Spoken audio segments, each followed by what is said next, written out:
தமிழரை இணைத்துவோம் ஒவ்வொரு நாளும். எத்தனை அமைப்பின் நட்பினை கொண்டோம் ஒவ்வொரு நாளும். எத்தனை கேள்விகள் எத்தனை பதில்கள் ஒவ்வொரு நாளும். எத்தனை எத்தனை எத்தனை எத்தனை ஒவ்வொரு நாளும். கலந்துரையாடுவோம் கலந்துரையாடுவோம் கலந்துரையாடுவோம். எத்தனை செய்திகள் பேசி அறிந்தோம் ஒவ்வொரு நாளும். எத்தனை மனிதரை கண்டு மகிழ்ந்தோம் ஒவ்வொரு நாளும்.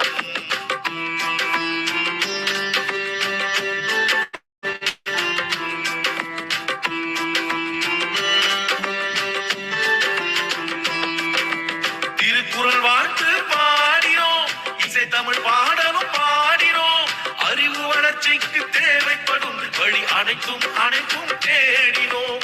ஆற்றல் மிகுந்த மனிதரை எல்லாம் தேடி தேடி ஓடினோம். அவர் உரை முடிந்த பின்னால் நாமும் அவருடன் கலந்து பேசினோம். உடல் நலம் பேசினோம், மனநலம் பேசினோம். பேச வேண்டிய வாழ்வின் செய்திகள் அடுக்கி அடுக்கி பேசினோம். சான்றிதழ் தந்தோம், வலையொலி தந்தோம், அன்பும் நன்றியும் போற்றினோம்.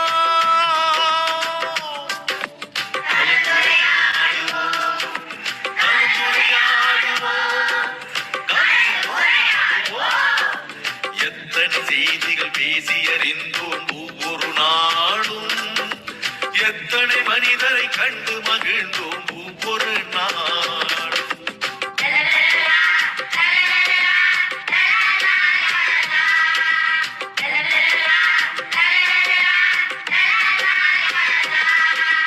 சங்க தமிழும் பேசினோம், இன்றைய தமிழும் பேசினோம். எந்த தமிழை பேசினாலும் நாம் பகுத்தறிவுடனே பேசினோம். தொல்லிய தொடங்கி சுவடிகள் வரையில் தோண்டி தோண்டி பேசினோம். பெண்ணியம் தொடங்கி சூழ்நிலை வரையில் ஆய்ந்து தோய்ந்து பேசினோம். கவிதைகள் பாடினோம், கதைகளும் கூறினோம். பட்டிமன்றத்து நிகழ்வுகள் கூட பார்த்து பார்த்து பேசினோம். பிள்ளைகள் தொடங்கி பெரியவர் வரையில் இணைப்புரை தந்து பேசினோம்.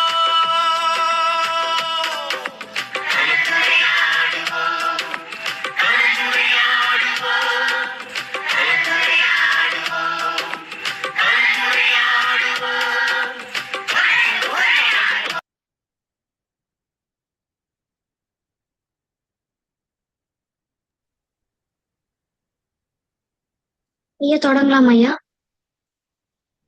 தொடங்கலாம். அனைவருக்கும் வணக்கம். இன்றைய நிகழ்ச்சி எண் 2101. இன்றைய சிறப்பழைப்பாளர் அம்மா ஐயா அவர்களை கலந்துரையாடுவோம் பேரவையின் சார்பாக வருக வருக என வரவேற்கிறோம். குரலும் பொருளும் வரலாற்று செய்திகள் கூறுவதற்கு சகோதர சகோதரர்களை வரவேற்கிறோம். குரலும் பொருளும் வரலாற்று செய்திகள் வழங்குவதற்கு டெல்லி பிரம்மநாயகம் ஐயாவை வரவேற்கிறோம். இசைப்பாடல் வழங்குவதற்கு செந்தமிழ் பாடகி பாக்கியலட்சுமி அம்மா அவர்களையும் தென்மொழி பண்ணன் ஈகவரசன் ஐயா அவர்களையும் வரவேற்கிறோம். பழமொழி 100 தேசாபிமானன் ஐயா அவர்களையும் வரவேற்கிறோம். நிகழ்ச்சியின் முதல் பகுதி இன்றைய குரல் கூறுவதற்கு குணமதியாவை அன்புடன் அழைக்கிறோம். அழைத்ததற்கு நன்றி. அனைவருக்கும் வணக்கம். அதிகாரம் 61. மடியின்மை. குடியெனும் கொன்ற வழக்கம் மடியெனும் மாசுரம் மாய்ந்து கெடும். மடியை மடியா உழைகள் குடியை குடியாக வேண்டுபவர். மடிபடி கொண்டொழுகும் பேதர் பிறந்த குடிமடியும் தனினும் உண்டு. குடிமணிந்து குற்ற பெருக்கு மடிமணிந்து மாண்டு உணர்ச்சியில் அவருக்கு. நெடுநீர் மறைவு மனிதல் காமக்கிறா காமக்கலன். படிவுடையார் பற்றமைந்த கண்ணு மடியுடன் மாண்பாய் நெய்தல் அருதி. இடிபுரிந்து எழும் செல் கேட்பும் மடிபுரிந்த மான உணர்ச்சியில் அவர். மடிமை குடிமை புகுத்திவிடும். குடியாண்மை உள்வந்த குற்றம் ஒருவன் மடியாண்மை மாற்றுக்கிடும். மடியிலா மன்னவன் எது மடியலன் தாயது எல்லாம் ஒரு. நன்றி குணமதி அக்கா. குரலும் பொருளும் வரலாற்று செய்திகள் வழங்குவதற்கு டெல்லி பிரம்மநாயகம் ஐயாவை அன்புடன் அழைக்கிறோம். அழைத்ததற்கு நன்றி இசான். இன்றைய நிகழ்வியன் குரல்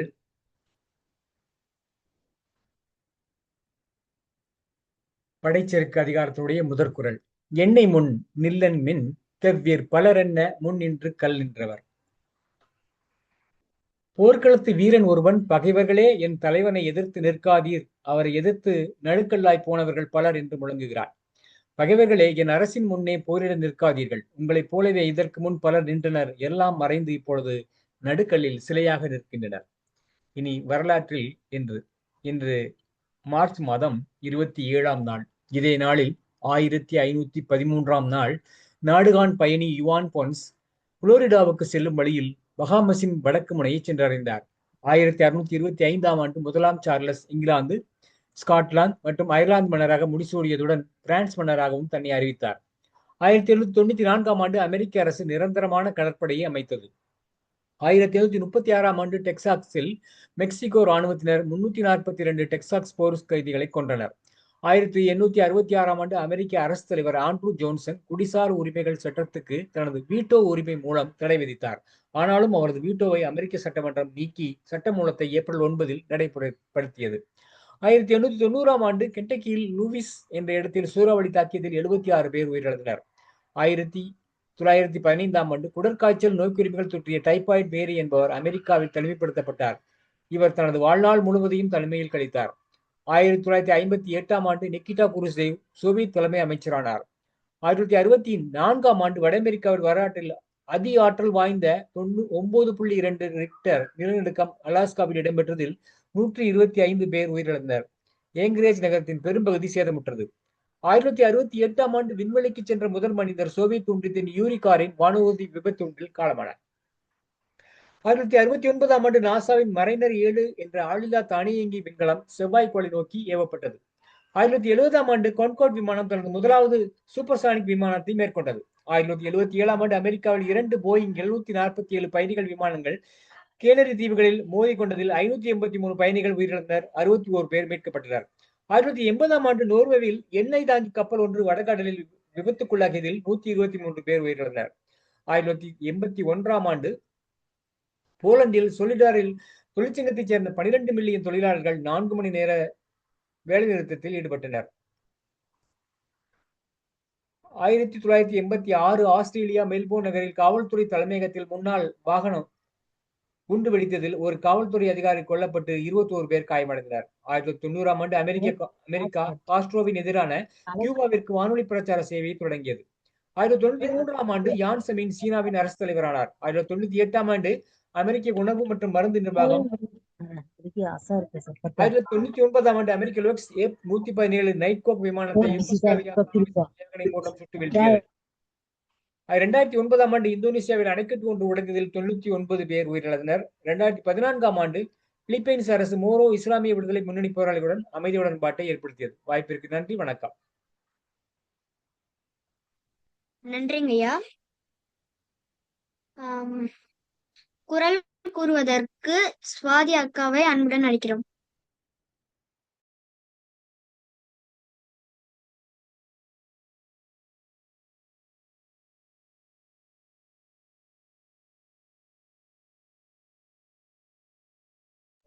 நன்றி. அனைவருக்கும் வணக்கம். அதிகாரம் 11. செய் நன்றி எழுதல். செய்யாமல் செய்த உதவிக்கு வையகமும் வானமும் ஆற்றுவது. காலத்தினால் செய் நன்றி சிறிதெனும் ஞானத்தின் மானப்பெரிது. பயன் தூக்கா செய்த உதவி நயன் தூக்கி நன்மை கடலில் பெரிது. திணை துணை நன்றி செய்யும் பயன்துணையார் கொள்வார் பயன் தெரிவார். உதவி வரைத்தென்று உதவி உதவி செய்யப்பட்ட சார்பின் வரைத்து. அனைவருக்கும் நன்றி, வணக்கம். நன்றிங்க அக்கா. அடுத்ததாக குரல் கூறுவதற்கு தர்ஷினி அக்காவை அன்புடன் அழைக்கிறோம்.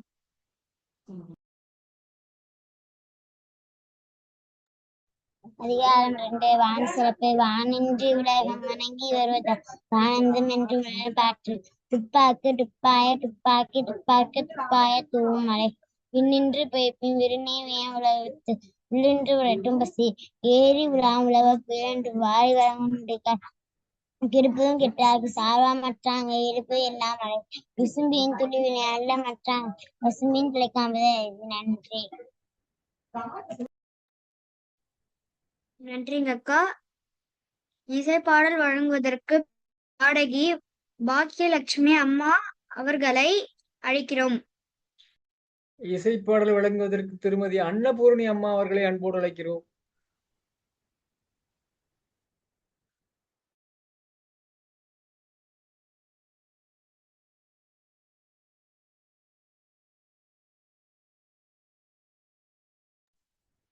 ஐயா என்ன கூப்பிட்டீங்களா?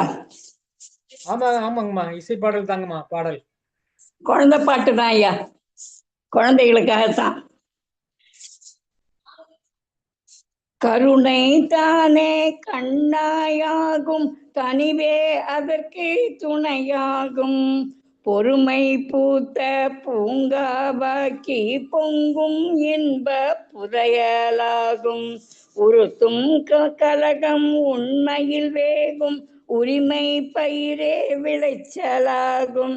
இறையாய் பிறந்த இன்ப மலரே இணைந்திட எழுந்து இங்கே வாவா.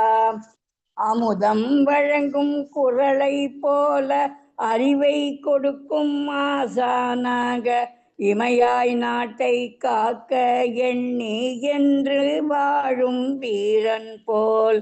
சமைத்து வைத்த சர்க்கரை பொங்கல், சந்தம் பொங்கும் சங்கப்பாடல், இமைக்கும் போதும் இன்பத் தமிழை எண்ணி காக்கும் எந்தல் நீயே.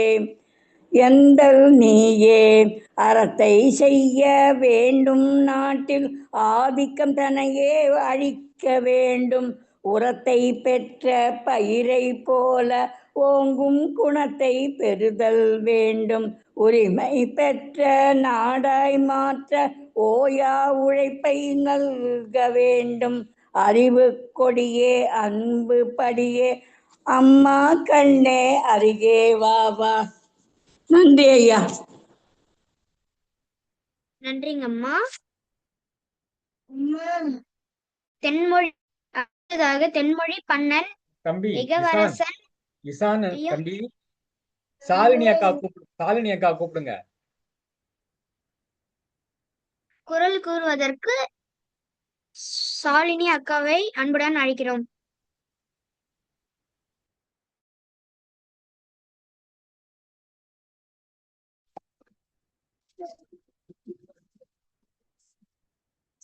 அக்காக்கு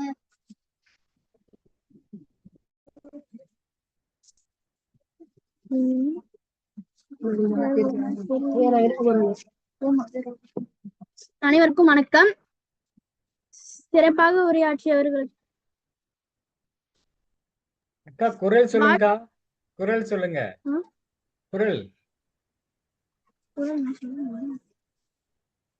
அதிகாரம் 20 பயனிட சொல்லாமை. பல்லார் முனிய பயனிட சொல்லுவான், எல்லாரும் எல்லப்படும். பயனில பல்லார்மும் சொல்லல் நைநில செய்தியின் தீது.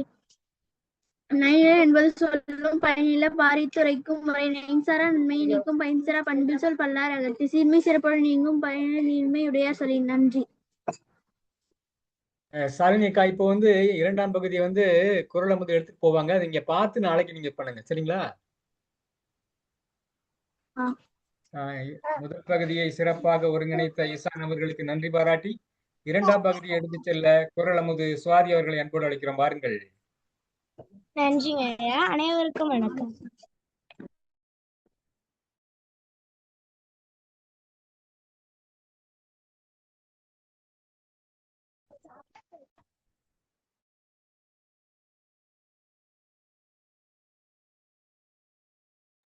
அனைவருக்கும் வணக்கம். கலந்துரையாடுவோம் பேரவை தமிழ்நாடு நடத்தும் களமொழி களம் நிகழ்வு எண் 2101. நாள் 27/3/2026 வெள்ளிக்கிழமை. இன்றைய சிறப்பழைப்பாளர் எழுத்து சிற்பி கி. பானுமதி கிருஷ்ணகுமார் அம்மா அவர்கள் தமிழன் தொலைக்காட்சி புதுயுகம் தொலைக்காட்சியில் நிகழ்ச்சிகளில் பங்கு கொண்டுள்ளார். மாலை மலர் நாளிதழில் மெல்லிசை மாமன்னர் MS விஸ்வநாதம் இசை குறித்து 17 வாரங்களாக கட்டுரை தொடர்ந்து எழுதியுள்ளார். ஷியாம் 24 மணி நேர வானொலி மதிப்புறு மாந்தர் விருது, நெதர்லாந்து சூரிய தமிழ் தொலைக்காட்சியில் சாதனை சிகரம் விருது, மகிழினி தொலைக்காட்சியில் மங்கையரின் மாணிக்கம் பாரதிதாசன் கவிதை அமைப்பில் எழுத்து சிற்பி, திரை இசை திறனாய்வு திலகம் ஆகிய விருதுகளை பெற்றுள்ளார். அம்மா அவர்கள் இன்று பேச எடுத்துக்கொண்ட தலைப்பு பட்டறிந்த பழமொழி.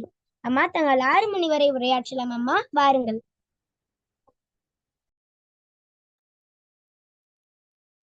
அனைவருக்கும் வணக்கம்.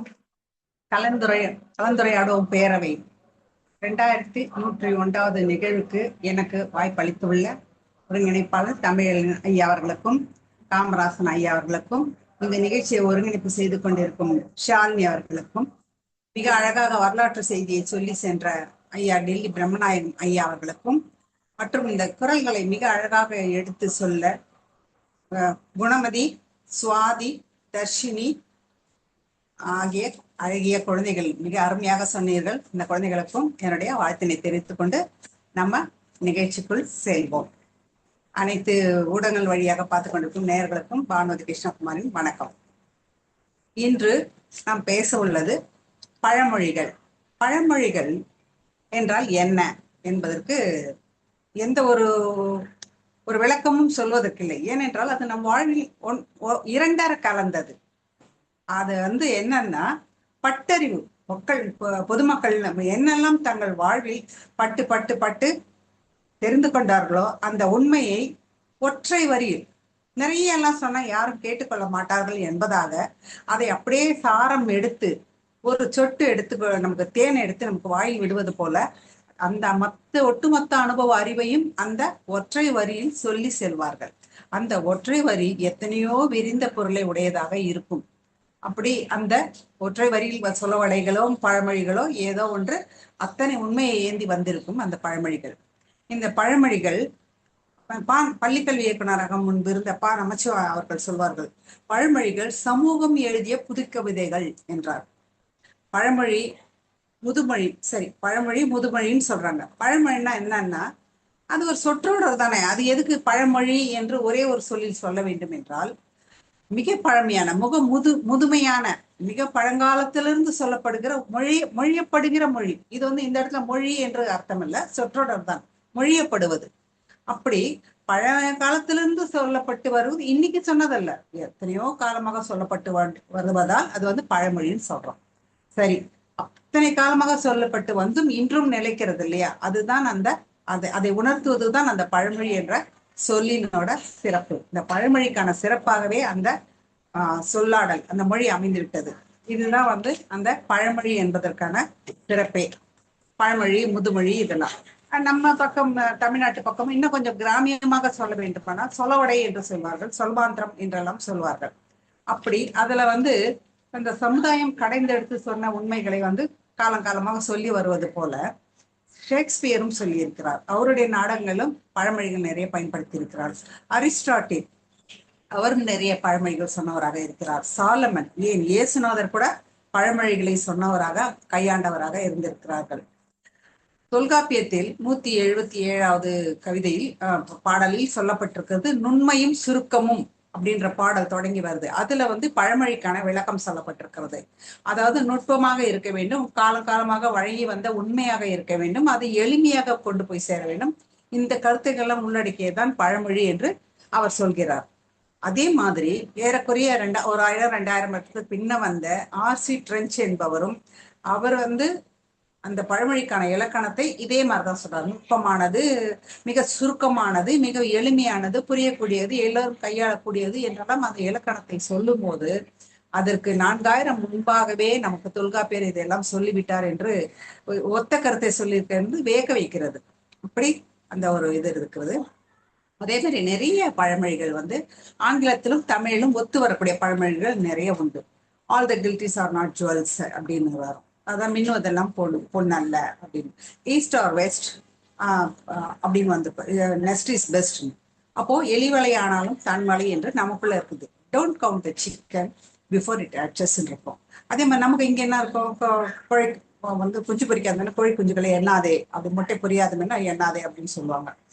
நிறைய பழமொழிகள், அதாவது இப்ப சொல்லுவாங்களே அரசன் அன்று கொள்ளும் தெய்வம் நின்று கொள்ளும் என்று சொல்வார்கள். அதே மாதிரி ஆங்கிலத்துல பழமொழி என்னன்னா God's wind will grind but slow என்று அதுல ஆங்கிலத்திலும் இருக்கிறது.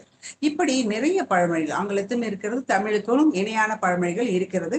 ஆங்கிலத்துல இந்த மாதிரி ஷேக்ஸ்பியரை போட்டவர்களாம் நாடகத்துல பழகியிருந்தாரு நம்ம பார்த்தோம் இல்லையா? அதே மாதிரி நிறைய பேர் அந்த ஆங்கிலத்துல இந்த பழமொழிகள், இன்னும் நிறைய பழமொழிகள், தமிழுக்கு இணையான பழமொழிகள் ஆங்கிலத்தும் உண்டு, ஆங்கிலத்துக்கு இணையான பழமொழிகள் தமிழும் உண்டு என்று எடுத்துக்கொள்ளலாம். இப்போ இந்த ஆர்சி ட்ரென்ச் என்ற ஒரு அறிஞர் வந்து பழமொழிக்கு இலக்கணமா சொன்னது வந்து ஜே லூர்துன்றவர் தான் கண்டுபிடிச்சு சொல்றாரு. 1988 ஆராய்ந்து சொல்கிறார். அந்த இப்படி இங்க வந்து மதத்தை பரப்ப வந்த பாதிரியார்கள் அல்லது அங்கிருந்து வந்த ஆங்கிலேயர்கள் எல்லாமே இங்க வந்து மக்களிடம் பழகி தமிழும் இலக்கியங்களும் இலக்கணங்களும் கற்றுக்கொள்கிறார்கள். அப்பொழுது வந்து அந்த கல்வி அறிவு கொஞ்சம் மறுக்கப்பட்ட காலகட்டம்லாம் இருக்கும் போது அப்போ அந்த பெரிதாக இலக்கியங்கள் அவங்க தேட போக வேண்டியது இல்லை. அவங்க வந்து பொதுமக்கள் புழக்கத்தில் இருக்கிற சொலவடைகளை எல்லாம் பார்த்தால் அதுதான் பழமொழி என்று கற்றுணர்ந்து அவர்களை அடையவும் அவர்களை நெருங்கவும் அவர்களிடம் பழகவும் அவங்களுக்கு அந்த தமிழ் அந்த பழமொழிகள் இதெல்லாம் அவங்களுக்கு ரொம்ப இணக்கமாக இருப்பதை பார்க்கிறாங்க. அதற்காகவே அவர்களும் நிறைய பழமொழிகள் எல்லாம் கற்றுக்கொள்கிறார்கள். கற்றுக்கொண்டு அவங்க என்ன செய்யறாங்கன்னா அதை வந்து ஆங்கிலத்தில் மொழிபெயர்க்கிறாங்க. அப்படி அந்த ஆர்சி ட்ரென்ச் என்றவர் மொழிபெயர்த்ததாக சொல்கிறார். அதே மாதிரி அந்த பழமொழிகளை சேகரித்து பீட்டர் பெர்சிவல் என்பவர் 1842 1873 பழமொழிகளை எழுதி அதுக்கான அகராதி எழுதி ஆங்கில மொழிபெயர்ப்புகளோடு அதை அகராதியாக எழுதி வெளியிட்டார் விளக்கங்களோட. அதே மாதிரி ஜான் பெசரஸ் என்பவர் 1894 பழமொழி அகராதியை விளக்கங்களோடு அவர் சுருக்கமான விளக்கங்களோட எழுதி 9417 பழமொழிகளை எழுதி அது ஒரு புத்தகமாக அவர் வெளியிட்டார். அப்புறம் ஹெர்மன் ஜென்சன் என்பவர் 1897 பழமொழி பற்றி அந்த சூழலியல் அறிவோட அந்த விளக்கத்தோட எந்த சூழல் அது எழுதப்படுகிறது என்று இன்னும் கொஞ்சம் விளக்கமாக அவர் எழுதி வெளியிட்டிருக்கிறார். அப்புறம் நம்ம நாட்டுல எடுத்துக்கோம்னா தமிழ்நாட்டுல செல்வகேசவர் ஆயர் என்பவர் தமிழில் 1903 பழமொழி என்ற நூலை எழுதி அவர் வெளியிட்டிருக்கிறார். பி.வா. ஜெகநாதன் நமக்கு எல்லாருக்குமே தெரியும், சில்லடை பேச்சுக்கு பேர் போனவர். அவர் வந்து 20,000 பழமொழிகளை தொகுத்து அவர் ஒரு புத்தகம் வெளியிட்டதாக தகவல் இருக்கிறது. அதே மாதிரி சாலை இளந்திரையன் தேலூர்து, அங்க சொன்னேன் இல்லையா ஒப்பிட்டு ஒரு புத்தகம் எழுதினார் என்று, தேலூர்து, வா பெருமாள், நா வானமாமலை ஆகியோர் விரிவாக இந்த பழமொழியை ஆராய்ந்து புத்தகங்கள்லாம் எழுதியிருக்கிறாங்க. இதுல இந்த நா வானமாமலை என்றவர் ஒரு புத்தகம் எழுதும் போது ஒரு ஒப்பீடு ஆய்வு புத்தகம் எழுதியிருக்கிறார். அதுல அவர் என்ன சொல்ல வர்றாருன்னா, திரிபுர பழங்குடி மக்களுக்கு இணையான அந்த பழமொழி சொற்கள் தமிழ்நாட்டு பழமொழி மக்களிடையும் உள்ளது என அவர் ஒரு ஒப்பு ஆய்வு செய்து ஒரு புத்தகமே எழுதியிருக்கிறார். என்றால் இங்கு நாம் ஒப்பு நோக்கத்தக்கது, இப்ப சொல்றோம் இல்லையா, தமிழர்கள் நாடெங்கும் பரவினார்கள், எல்லா இடங்களும் போனார்கள், தமிழர்கள் பரவி போயிருக்கிறாங்க அப்படின்னு சொல்றோம், தமிழ் மொழி பரவி இருக்குதுன்னு சொல்றோம் இல்லையா. அதற்கெல்லாம் இது ஒரு உதாரணமாக ஒரு ஆய்வு எடுத்துக்கொள்ள வேண்டிய விஷயம். இதெல்லாம் செய்தி இதெல்லாம் இங்க இருந்து போனவங்க அந்த பழமொழிகள் பரவி இருக்குன்னா என்ன அர்த்தம்னா மொழி பரவி இருக்கு, பழக்க வழக்கங்கள் பரவி இருக்கு என்று தான் பொருள். அதற்கு இதெல்லாம் ஒரு அத்தாட்சியாக நாம் பார்க்கலாம். அதே மாதிரி அகநானூரில் இந்த பழமொழிகளை பத்தி என்ன சொல்லுதுன்னா, நன்றுபடு மருங்கில் தீதில் என்னும் தொன்றுபடு பழமொழி என்று அறநானூர்ல சொல்லுது. நல்ல ஒரு செய்தியா சொல்லணும்னா தீதில் கெட்டது எதுவும் சொல்லாம நல்லது அறமானது சொல்லணும்னா தொன்றுபடு பழைய நாட்களிலிருந்து சொல்லப்பட்டு வருதான் பழமொழி என்று அகநானூர் ஒரு விளக்கம் தருகிறது. அதே மாதிரி பழமொழி 400 என்று முன்றுரை அறையினார் எழுதியிருக்கிறார். இதுல 400 பாடல்கள் எழுதி அந்த 400 பாடலிலும் ஒரு பழமொழி வைத்து எழுதியிருப்பார். அப்போ பழமொழி எத்தனையோ உலகெல்லாம் எத்தனையோ நூல்களில் எழுதியிருந்தாலும் பழமொழிக்காக மட்டுமே, பழமொழியை வைத்து எழுதப்பட வேண்டும் என்பதற்காக மட்டுமே எழுதப்பட்ட ஒரே நூல் பழமொழி 400. அந்த பேர்ல இருக்கு பாருங்க, பழமொழி 400 பாடல்கள் அதுல இருக்குது. அப்படி நாம தெரிஞ்சுக்கலாம். அப்படி பழமொழிக்காகவே தனியாக எழுதப்பட்ட நூல் பழமொழி 400. இத வந்து சில பழமொழிகள் எப்படி கையாளப்பட்டிருக்குதுன்னு கூட பார்க்கலாம். பூவை வளர்த்து பூனைக்கு ஈயவோ அப்படின்னு மனோன்மணிய நாடகத்துல ஒரு வரி வருது. பூவை நம்ம சொல்லுவோம் இல்லையா, கிளியை வளர்த்து குரங்கு கிட்ட கொடுத்தா மாதிரி அப்படின்னு ஒரு பழமொழி இருக்கு. குரங்கு கிட்ட பூமாலை கிடைச்சா மாதிரின்னு ஒரு பழமொழி இருக்கு. நிறைய பழமொழி நம்ம இல்லங்கள்ல பழமொழியே வந்து புகுந்து விளையாடுவோம். எங்க அம்மாலாம் நிறைய பழமொழி சொல்லுவாங்க. எதுக்கு எடுத்தாலும் அதுக்கு ஒரு பழமொழி எங்க இருந்தா தெரியுமோ தெரியல, அவ்வளவு பழமொழி எங்க அம்மா சொல்லுவாங்க. ரொம்ப வெகு இயல்பா சொல்லுவாங்க. அந்த மாதிரி பூவை வளர்த்து பூனைக்கு ஈயவோ என்பது மனோன்மணிய நாடகத்துல இருக்குது. அதே மாதிரி ஆளும் வேலும் பல்லு குருதி, 4ம் 2ம் சொல்லு குருதி என்று, 4 என்றால் நாலடியார், 2 என்றால் திருக்குறள் என்று நம்ம எல்லாருக்குமே தெரியும். இந்த 2 நூல்களை பற்றியும் ஒரு பாடலில் சொல்லப்பட்டிருக்கு, ஒரு பழமொழியாக சொல்லப்பட்டிருக்குது என்பதும் ஒரு சிறப்பு. நம்ம வந்து நூல்களை பத்தி எல்லாம் சொல்றதுக்கு கூட அந்த பழமொழியை பயன்படுத்தி இருக்கிறோம். அதாவது இந்த பழமொழியெல்லாம் இந்த நூல் எழுதப்பட்ட பிறகு வந்திருக்க வேண்டும் இல்லையா, அப்படி நமக்கு ஒன்று தெரிகிறது. அதே மாதிரி அப்பர் வந்து எழுதியிருக்காரு, பழமொழி பதிகம் என்றே அப்புறம் வந்து பாடல்கள் எழுதியிருக்காரு. பதிகம் என்றால் நமக்கு தெரியும், அந்த செய்யுள் பாடல்கள். அதை வந்து பழமொழிக்கு ஒப்பிட்டு எழுதியிருக்கிறார், அவர் உள்ளிட்டு எழுதியிருக்கிறார்.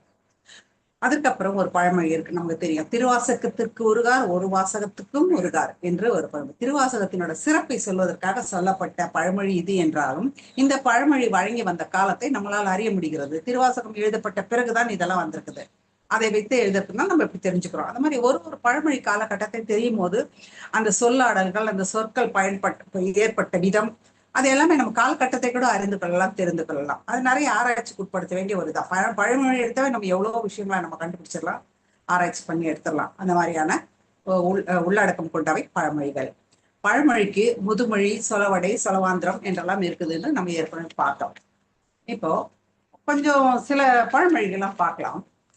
அந்த பழமொழிகள் வந்து இந்த பழமொழிகளை பார்க்கும்போது அதை பெண்கள் தான் சொல்லியிருப்பான். இப்போ நம்ம பார்த்தோம் இல்லையா, கீழடியில என்ன பார்த்தோம்னா பானை ஓடுகள் கிடைத்தது. அந்த பானை ஓடுகள் கிடைத்த போது அதுல சில பெயர்கள் எல்லாம் எழுதியிருந்தது. அந்த பானை ஓடுகள் எழுதும் போது ஒன்று பானை தயாரித்தவன் எழுதியிருக்கலாம், அல்லது அதுக்கு அடுத்த வாய்ப்பு அந்த பானையை கையாண்டவர்கள் தான் எழுதியிருக்க வேண்டும். கையாண்டவர்கள் என்று சொல்லும் போது ஆண்கள் கையாள வாய்ப்பு இல்லை, பெண்கள் தான் சமையல் கலன்களை எல்லாம் கையாள்பவர்கள். அதனால் இந்த எழுத்து பெண்கள் கையாண்டிருக்க வேண்டும் என்பதை வைத்து பெண்களுக்கு கல்வி அறிவு இருந்தது என்று நாம் நிர்ணயித்துக் கொள்கிறோம் இல்லையா, நிச்சயித்துக் கொள்கிறோம். அப்படி அந்த புழக்கம், பெண் சார்ந்த புழக்கம், பெண்ணியல் என்று சில தன்மைகள் வரும்போது அது பெண் தான் செய்தார் என்று நம்மளால் கண்டுபிடித்து விட முடிகிறது. அந்த எழுத்து, அந்த மென்மை, அந்த ஒரு நளினமான எழுத்து, இதெல்லாம் பார்க்கும்போது பெண் தான் எழுதியிருப்பா, இப்ப பெண் தான் சமையல் கலன்கள்லாம் பயன்படுத்துறா அப்படின்னு சொல்லி ஒரு முடிவை எடுக்க வேண்டியது இருந்தது. அதே மாதிரி சில பழமொழிகளை பார்க்கும்போது இதை பெண்கள் எழுதியிருப்பாங்களோ, இதை சொல்லியிருப்பாங்களோ என்று எனக்கு தோன்றும். என்னோட கருத்தில் பெண் சொன்னதாக கருதப்பட்டதா என்று நான் முன்வைக்கிறேன். அதை நீங்கள் வந்து எப்படி பாக்குறீங்க, நீங்களும் சொல்லுங்க. முதல்ல வந்து ஒரு பழமொழி சொல்லுவான், அடிமேல் அடி எடுத்தால் அம்மியும் நகரும். அம்மியை புழுங்குற பெண் தான், அவளுக்கு தான் அது அடி இப்படி அரைச்சி. இப்போ தேங்காய்லாம் ஒரு பருப்பு அதெல்லாம் அரைக்கும் போது சப்பையா அரைஞ்சிரும். கொஞ்சம் மேடான பொருட்களை வச்சு அரைக்கும் போது அது மசியாது. அதனால என்ன பண்ணணும், அதை அடிச்சா, இப்பெல்லாம் மிக்சி வந்தாச்சு, அம்மியை பத்தி நமக்கு தெரியாது யாருக்கும் ரொம்ப பொதுவா. அந்த அம்மியை வச்சு அடிக்கும் போது அந்த குழவி வைத்து அந்த பொருட்களை, அந்த உயரமான பொருட்களை தட்டும் போது அம்மியை கூட நகர, தரை மேடு பள்ளமாக இருந்தால் அந்த அம்மியை கூட நகர வாய்ப்பு இருக்கிறது. அப்போ அடிமேல் அடியடித்தால் அம்மியும் நகரும் என்ற பழமொழி பெண் எழுதியிருக்க, சொல்லி இருக்க வாய்ப்பு இருக்கிறதாக நான் நினைக்கிறேன். அப்படி அதே மாதிரி அருமையற்ற வீட்டில் எருமையும் குடியிருக்காது, இதை நிச்சயமா பெண் தான் சொல்லியிருப்பா. அவளை வந்து பண்பா அன்பா வச்சுக்கலன்னா நிச்சயமா மனது வருந்தி எவ்வளவு வந்து உள்வேதனையோட அவன் இந்த பழமொழியை சொல்லியிருப்பான். இது நிச்சயமா ஒரு ஆண் சொல்லியிருக்க வாய்ப்பில்லை, பெண் தான் சொல்லி. இல்லை என்றால் ஆண் தன் தங்கைக்காகவோ அம்மாவுக்காகவோ, இப்ப பாசமலர் சிவாஜி இருந்தா அவர் அண்ணன், அவங்க மாதிரி. இல்ல ஒரு நல்ல ஒரு மகனாக இருந்தா தன் அம்மா கலங்குவதை, கஷ்டப்படுவதை பார்த்து அவன் சொன்ன வார்த்தையாக இருக்கலாம். ஆனால் முதன் உரிமை பெண்ணுக்கு தான் வருகிறது என்று எனக்கு தோன்றுகிறது. அருமையற்ற வீட்டில் எருமையும் குடியிருக்காது. மூன்றாவது, சுட்ட சட்டி சுவை அறியுமா, சட்டும் சுவை அறியுமா என்று கூட சொல்வார்கள் இல்லையா. அந்த மாதிரி சுட்ட பானையில குழம்பு கொதிக்குது, அந்த பானைக்கு ருசி தெரியாது, ஆனா நமக்கு தான் தெரியும். அது மாதிரி ஒரு பொருள் அங்க பக்கத்துல கூடவே இருக்கிறவங்களுக்கு அந்த அருமை தெரியாது. இப்ப திருப்பதி மாங்காடு கோயில்லாம் இருக்குது, அந்த உள்ளூர் ஆளுங்க எப்ப வேணா வந்து பார்ப்பாங்க. நம்ம தான் விழுந்து அடிச்சுட்டு போய் நம்ம அவ்வளவு நேரம் கியூர்ல நின்று பணம் கொடுத்து எல்லாம் பார்த்துட்டு வருவோம். அந்த உள்ளூர் ஆளுங்க பாத்தீங்கன்னா எப்போ நினைச்ச நேரம் வருவாங்க, நினைச்ச நேரம் போவாங்க, பார்ப்பாங்க. அந்த மாதிரி அந்த பக்கத்திலே இருக்கிறவங்களுக்கு அதனுடைய அருமை தெரியாது, கொஞ்சம் தள்ளி இருக்கிறவங்களுக்கு அதனுடைய அருமை மிக அருமையாக தெரியும், அதனோட மதிப்பு தெரியும். அதுதான் வந்து சுட்ட சட்டி சுவை அறியுமா என்ற பழமொழி சொல்லுகிறது. அதே மாதிரி அறிந்தறிந்து செய்கிற பாவத்தை அழுது அழுது தொலைக்க வேண்டும். மனசறிஞ்சு ஒரு தப்பை செஞ்சிட்டோம்னா, நம்ம மனசு அறிஞ்சிடுச்சுன்னா அந்த தப்பை செய்யக்கூடாது, தப்பு நம்ம சொல்லிடுது, அப்போ நம்ம அதை செய்யக்கூடாது. ஆனா செஞ்சிட்டோம்னா அதுக்கான பலாபலன்கள் வரும்போது அது நமக்கு கண்ணீரை விட வைக்கும். அப்ப அந்த பாவத்தை அழுது அழுதுதான் கரைக்க வேண்டும். இதையும் அழுத ஒரு பெண் தான் சொல்லியிருக்க கூடும், இல்ல அழுததை பார்த்த பெண் சொல்லியிருக்க கூடும். அறிந்தறிந்து செய்கிற பாவத்தை அழுது அழுது தொலைக்க வேண்டும். அப்புறம் அன்னைக்கு உதவாதவன் யாருக்கும் ஆகான். ஒருத்தன் அன்னைக்கே உதவலன்னு வச்சுக்கோங்களேன், யாருக்குமே உதவ மாட்டான். இப்ப அவர்பட்டவனும் அது சொல்றாங்களே, அன்னையின் பசி பார்க்க நேர்ந்தாலும் செய்யற்க கொடு பாதங்கள்லாம் செய்யற்கன்னு திருக்குறள் சொல்வார் இல்லையா, வள்ளுவர். அந்த மாதிரி அன்னைக்கே உதவலைன்னா அவன் யாருக்குமே உதவ மாட்டான். எப்படியாப்பட்ட திருடனும் கொலைக்காரனும் கொள்ளைக்காரனும் கூட அன்னை என்று வரும்போது அவனுடைய மூளையில் ஒரு மென்மை மூளை ஒன்று இருக்கும். அந்த மென்மை மூளை அவனுக்கு வந்து செயல்படும். அப்படி அன்னைக்கே உதவாதவன் யாருக்குமே உதவ மாட்டான் என்ற பழமொழி கூட பெண் தான் சொல்லியிருக்கு. பெண் வந்து அனுபவித்தவளோ அல்லது பார்த்தவளோ சொன்ன பழமொழிகளாகத்தான் நான் இதெல்லாம் பார்க்கிறேன். அதே மாதிரி ஆவும் தென்னையும் 5 வருடத்தில் பலன் தரும். ஆவும் என்றால் பசு, எருமை என்று கூட சொல்லி இருக்கலாம், ஆனால் ஆவு என்று சொல்கிறார்கள். ஒருவேளை ஆவுக்கு 5 வருடம், எருமைக்கு வேற என்ன 3-4 வருடங்களா என்னன்னு எனக்கு தெரியல. அதனால ஆவும் தென்னையும் 5 வருடத்தில் பலன் தரும். இதுவும் ஒரு மாடுகளை பசுக்களை பராமரித்த தென்னை மரம் ஆண் கூட வளர்ப்பார் தோப்புல எல்லாம். ஆனா வீட்டுல வளர மாட்டேன் பெண் சொல்லுவாங்க. ஆனா பசு என்பது பராமரிப்பை வந்து பெண்கள் தான் பொறுமையா செய்வாங்க. அதை ஒரு மதிப்புக்குரிய தெய்வமா வணங்கி செய்யறதுனால பெண்கள் செஞ்சிருக்கிறதுனால இந்த பழமொழி இருக்கலாமோன்னு என்றது என்னுடைய எண்ணம். அதே மாதிரி உப்பிட்டவரை உள்ளளவும் நினை, சமையல் சம்மந்தப்பட்டு வர்றது. உப்பு வந்து ஒரு சமையல்ல எவ்வளவு சேர்த்துட போறோம்? ஒரு தனி மனிதனுக்கு 8 கிராம் உப்பு தான் தினமும் தேவை என்று சொல்கிறார்கள். ஒரு வீட்டுல 4 பேர் தான் 32 கிராம், சரி 40 கிராம் 45 கிராம் பயன்படுத்துறாங்கன்னு வச்சுப்போம். நிறைய குழம்பு காயெல்லாம் வச்ச கூட அப்படி மிக குறைந்த அளவுக்கு பயன்படுத்தக்கூடியது உப்பு உண்டுதான். அது அதிகமா கொடுத்தா கூட வாங்கிக்க முடியாது, திகட்டிடும் சாப்பிட முடியாது. அப்படி அதே இந்த சின்ன பொருளை, குறைந்த பொருளை கொடுத்தாலும் கூட உள்ளளவு நினைக்க வேண்டும். மனதில் உள்ளளவு நினைக்க வேண்டும் என்று நம்ம இருக்கிற வரைக்கும், நம்ம எவ்வளவு நாள் உயிரோடு இருக்குமோ அத்தனை காலம் வரைக்கும் நினைக்க வேண்டும் என்பது அந்த பழமொழியாக இருக்கிறது. இதுவும் உப்பு சம்பந்தமாக இருந்தால் இதுவும் பெண்ணாக இருக்கலாம். அது மாதிரி யார் மறக்காத உள்ளளவு நினை அப்படின்னு சொல்லி, உப்புக்கே அப்படின்னா மற்ற எல்லா நன்மை செய்தவர்களே உதவி செய்த வைகளையும் நாம் எப்படி நினைக்க வேண்டும் என்று இந்த பழமொழி நமக்கு சொல்லி செல்கிறது. அதே மாதிரி எரிகிறதை பிடுங்கினால் கொதிக்கிறது அடங்கும். இதுவும் அந்த மாதிரி பழமொழி தான்.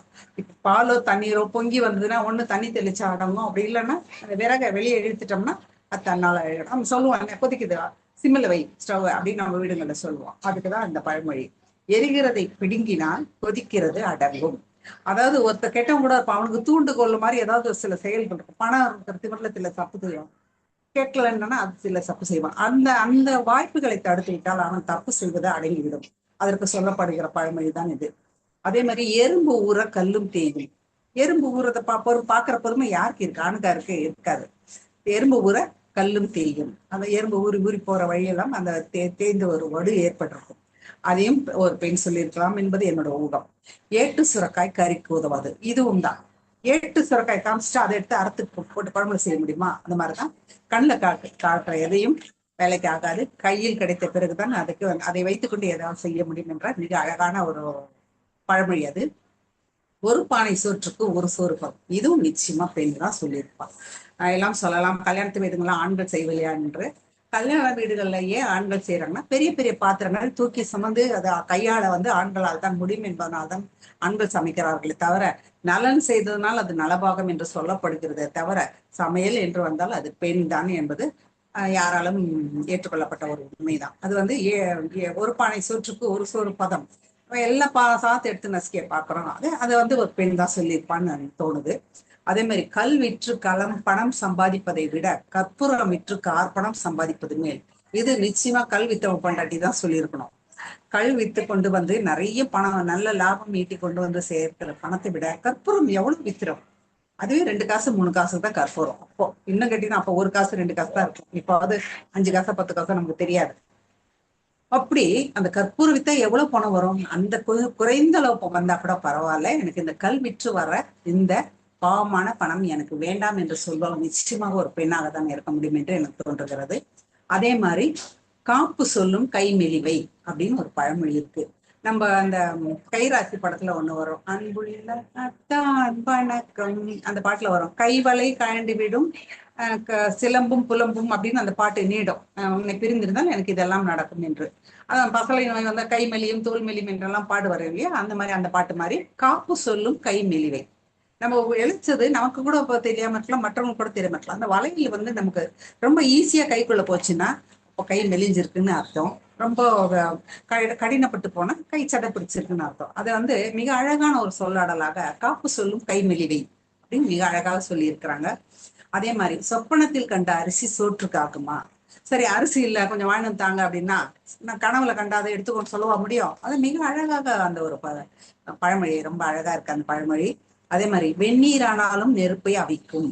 இந்த பழமொழியும் பெண் தான் சொல்லியிருக்கணும்னு எனக்கு படுது. வெந்நீர் தண்ணீர் என்றால் தன் என்றால் குளுமை, தண்ணீர் என்றாலே குளுமையான நீர் தான். காய்ச்சல்னால வெம்மைப்படுத்துவதனால் அது வெந்நீர். ஆனா ஒரு அடுப்பு எரியும் போது குளுமையான தண்ணீர் தான் அதுல ஊத்தணும்னு இல்லை, வெந்நீரான தண்ணி ஊற்றும் போது அது அவிக்கும் இல்லையா? அதை மிக அழகாக ஒரு பழமொழியாக்கி சொல்லி இருக்கிறாங்கன்னு பாக்குறோம். அதே மாதிரி தாயும் பிள்ளையானாலும் வாயும் வயிறும் வேற. இதை நிச்சயமா கருவுற்று இருக்கும்போது சொல்ல முடியாது. கருவுற்று இருக்கும்போது அந்த குழந்தைக்கும் சேர்த்து தாயை சாப்பிட்டு அதுதான் அந்த தொப்புள் கொடி மூலமாக குழந்தைக்கு ரத்தமாகவும் ஆக்சிஜனாகவும் போகிறது. அதனால அந்த 10 மாசம் மட்டும் இது கணக்குல வராது. மற்றபடி எல்லாமே எப்போ பிறந்து வெளியே வந்துடுதோ தாய்க்கும் பிள்ளைக்கும் வேற வேற வயிறு தான். அதாவது என்ன இருந்தாலும் ஒருத்தருக்கு ஒருத்தர் அந்த அதீத ஒரு அக்கறையோ ஒரு இடமோ எடுத்துக்கொள்ள கூடாது. என்னதான் இருந்தாலும் அவங்களுக்குன்னு வேற இருக்கு. ஒரு கொடுக்கல் வாங்கல்ல கூட ஒரு ஒரு எல்லை இருக்க வேண்டும் என்பதாக, அல்லது ஒரு கரிசனத்தில் கூட ஒரு எல்லை இருக்க வேண்டும் என்பதாக இந்த பழமொழி இருக்கிறது. தாயும் பிள்ளையானாலும் வாயும் வயிறும் வேற. ஒரு பெற்றோர் தான் இதை சொல்லியிருக்க முடியும், ஒரு பெண் தான் இதை சொல்லியிருக்க முடியும். அதே மாதிரி 30 வருடம் வாழ்ந்தவனும் இல்லை, 30 வருடம் கெட்டவனும் இல்லை என்று சொல்லுவார்கள். ஒரு தலைமுறை என்று எடுத்துக்கொண்டால் 33 வருடம் என்று சொல்வார்கள். அதுதான் ஒரு தலைமுறை. என்னதான் கெட்டு கெட்டு நொந்து நொந்து எழுந்தாலும் ஒரு தலைமுறைக்கு மேல அந்த குடும்பம் தலை தூக்காம இருக்காது. அந்த குழந்தைங்களா யாரோ வரும்போது அது தலை தூக்கி விடும். அப்படி சொல்லலாம் 30 வருஷம் வாழ்க்கைன்னு. சாதகம் ஜோதிட பிரகாரம் பார்த்தோம்னா சனி ஒரு கட்டத்தில் 12 கட்டம், அதாவது 360 பாகை, ஒரு ஒரு 1 முதல் 30 ஒரு கட்டம் அப்படி என்று எடுத்துக்கொண்டால் 30 டிகிரிக்கு ஒரு கட்டம் என்று எடுத்துக்கொண்டால் அந்த 12 கட்டம் சுற்றி வரும்போது 360 பாகை பூர்த்தி ஆகிவிடும். அப்படி சனி கிரகம் மட்டும் சுற்றி வரும்போது ஒரு கட்டத்திற்கு 2.5 வருடம் எடுத்துக்கொள்ளும். அப்போது அந்த 12 கட்டத்துக்கும் சேர்த்து 30 வருடங்கள் ஆகும். ஒரு முறை சனி சுற்றி வரும்போது ஏதாவது சனி கோளாறு இருந்தாலும் கூட அடுத்த முறை சுற்றி வரும்போது சரியாக போய்விடும் என்ற ஒரு நம்பிக்கையின் பால் இது ஒரு நம்பிக்கை ஊட்டுகிறது. அப்படியான ஒரு பழமொழி இது. 30 வருடம் வாழ்ந்தாரும் இல்லை, 30 வருடம் கெட்டாரும் இல்லை என்ற பழமொழி அந்த கெட்ட மனதை தூக்கி நிறுத்துவதாக இருக்கிறது என்று கொள்ளலாம். அதே மாதிரி கோழி மிதிச்சு குஞ்சு முடமாகாது. இதுவும் ஒரு பெண் தாய் தான் சொல்லி இருக்கணும். கோழி மிதிச்சு நல்லா அந்த கோழி கொஞ்சம் ஒரு கூடையில தான் வச்சு பொறிவாங்க. அது பொறிஞ்சு வரத்துக்குள்ள அந்த கொஞ்சம் நெருக்கடி தான் இருக்கும். அந்த கூடைக்குள்ள நெருக்கடியா தான் இருக்கும், அது மெரிக்கதான் செய்யும். ஆனாலும் கோழி மிதித்து அந்த குஞ்சுக்கு எதுவுமே ஆகாது. இதை பார்த்ததுதான் இந்த பழமொழி சொல்லியிருக்கலாம் அப்படின்னு எனக்கு தோணும். அதே மாதிரி நிறைய பழமொழிகள், பொதுவான பழமொழிகள், நம்பிக்கை விட்டும் பழமொழிகள்லாம் நிறைய இருக்கு. அப்படி பார்ப்போம். அது அச்சாணி இல்லாது முச்சானும் போகாது. ஒரு தேர் இருக்கு, அதுக்கு அச்சாணி இல்லைன்னா, இல்ல வண்டி இருக்கு, கட்ட வண்டி இருக்கு, அதுக்கு அச்சாணி மட்டும் இல்லை என்றால் அது எத்தனை சான்? 3 சான், முச்சான் 3 சான் கூட போகாது, நகராது அப்படின்னு அச்சாணி எவ்வளவு முக்கியம் என்று சொல்லப்படுகிறது. இது அச்சாணி என்பது தேருக்கோ வண்டிக்கோ மட்டும் சொல்லப்படுவதல்ல. ஒரு குடும்பத்திற்கு அச்சாணியாக இருக்கக்கூடிய நபர், அப்பாவோ அம்மாவோ யாரையோ கூட சொல்லக்கூடிய இது ஒரு எல்லாமே அப்படித்தானே. ஓமையாகவோ ஏதாவது ஜாடையாகவோ சொல்லுதானே பழமொழி. அப்படி அச்சாணி இல்லாது முச்சானும் போகாது என்பது இது ஒரு பழமொழி சொல்கிறது. அதே மாதிரி 5ல் வளையாதது 50ல் வளையாது. இது அப்பா சொன்ன வார்த்தையா கூட இருக்கலாம், ஆண்கள் சொல்லக்கூடிய வார்த்தை இருக்கலாம். ஏன்னா பெண்கள் கொஞ்சம் கனிவோட கொஞ்சம் கண்டிக்க கூடாது என்று நினைக்கும் போது அப்பா என்ன சொல்வாருன்னா, இல்ல அதெல்லாம் கிடையாது, இப்ப விட்டு அப்புறம் அப்படியே பழகிடும், இப்ப வளையலன்னா அப்புறம் வளையாது அப்படின்னு சொல்லி ஒரு கண்டிப்போட சீர்தூக்கி கொண்டு வர வேண்டிய கடமை அப்பாவுக்கு உண்டு. அந்த மாதிரி ஆண்கள் சொன்ன பழமொழியாக இருக்கலாம். 5ல் வளையாதது 50ல் வளையாது. அப்புறம் அடுத்த வீட்டுக்காரனுக்கு அதிகாரம் வந்தால் அண்டை வீட்டுக்காரனுக்கு இறைச்சல் வரும். நம்ம பக்கத்து வீட்டுக்காரன் ஒருத்தர் இருக்கான், அவனுக்கு திடீர்னு ஒரு அதிகாரம் வந்துருச்சு. அதாவது அரசு அதிகாரம்னா ஆபீஸ்ல உட்காந்து வேலை செய்வாங்க. இங்க உட்காந்து கிராமியம், மணியம், விஏஓ அப்படி எல்லாம் சொல்லுவாங்க இல்லையா அந்த காலத்துல. அதெல்லாம் மீட்டா மிராசு அவங்களுக்கு எல்லாம் அதிகாரம் இருப்பதனால நம்ம நீ போய் செய்யடா, நீ இதை போய் செய்யடா, நீ திண்ணையில உட்காந்துட்டு வீட்டுக்குள்ள யாரும் சேர்க்க மாட்டாங்க. சோ வேலையாளுங்கள் தன்னை விட குறைவான பதவியிலையோ தன்னை விட தனக்கு கீழே வேலை செய்யறதுலையோ வெளியில நிறுத்தி தான் எல்லா வேலையும் வாங்குவாங்க. அப்படி நிறுத்தி வேலையை வாங்கும்போது அந்த இறைச்சல் அண்டை வீட்டுக்காரனுக்கு காது கொள்ளாது. அதுக்கும் ஒரு பழமொழி சொல்லி வச்சிருக்கிறாங்க. அடுத்த வீட்டுக்காரனுக்கு அதிகாரம் வந்தால் அண்டை வீட்டுக்காரனுக்கு இறைச்சல் வரும், ஒரு டிஸ்டர்ப் இருந்துட்டே இருக்கும்ன்றத சொல்றாங்க. அதே மாதிரி அழிந்த கொள்ளையில் குதிரை மேய்ந்தால் என்ன, கழுதை மேய்ந்தால் என்ன. அதாவது பயிரிட்டதான் அந்த வயலுக்கு நம்ம பதைப்போம். ஐயோ அங்க ஆடு மீது தோட்டத்துல ஆடுடான்னா பையன் ஆடுனான்னு சொல்லுவாங்க. அது மாதிரி அப்பதான் நம்ம பதைப்போம். அழிந்து போன கொள்ளை அங்க எதுவுமே விதைக்கல, எதுவுமே பண்ணல, எதுவுமே விளையல அப்படின்னும் போது அதுக்கு என்ன இருக்கு? குதிரை மேய்ஞ்சா என்ன, ஆடு மேய்ஞ்சா என்ன, கழுதை மேய்ந்தா என்ன. அது ரொம்ப அழகான ஒரு பழமொழியாக இருக்கிறது. இது ஊமைதான். இது வேற எதையோ சொல்லுது. அதாவது அக்கறையோடு நாடாத ஒரு தொழிலை யார் பார்த்துக்கிட்டா என்ன அப்படின்ற மாதிரி கூட இருக்குது. எல்லாமே ஊமைகள் தான், மறைமுக சொல்லாடல் தான் இது எல்லாமே. அளக்கிற நாழி அகவிலை அறியுமா. இப்ப நம்ம எடுக்கிறோம், ஒரு தானியங்களை எடுத்து அளக்குறோம், அளக்கும் போது கீழே மேல சிந்துது, அதனோட விலை தெரிஞ்சா நமக்கு தெரியும், நம்ம சிந்தாம செதறாம எடுப்போம். ஆனா அந்த நாழி என்ற அளக்கிற அந்த அளவு அதுக்கு தெரியுமா? தெரியாது. அதனால சிந்தாம சிக்கனமா அக்கறையா செய்யணுன்றதுக்காக வைத்த பழமொழி.